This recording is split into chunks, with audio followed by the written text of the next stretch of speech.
se aprinde o stea, prezența ta mă urmărește cumva, umbrele tac, în mine tresar, ești un ecou al inimii, dar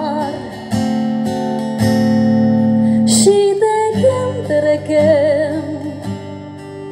te adun, te găsesc, iarăși te las, apoi te dezmierd, te împart, te despart, cu luna mă cert, sunt trează din nou,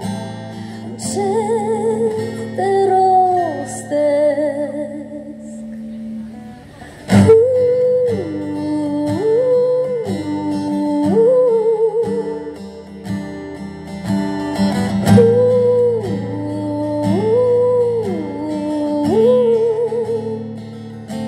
Mă tângui în noapte, te văd și te strâng, visez, mă alin, cu luna mă-n gând, apoi mă învelesc cu visele toate, în țipătul vieții, iubirea mea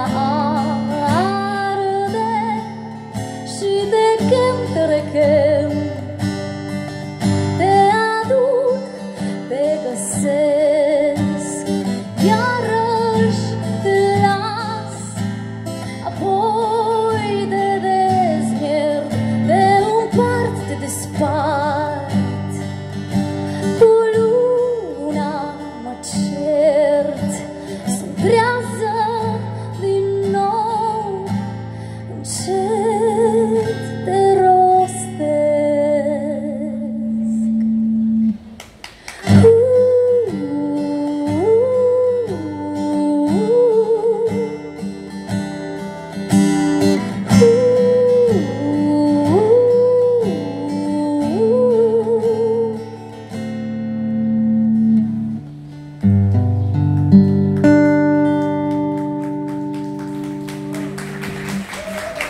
Mulțumesc mult!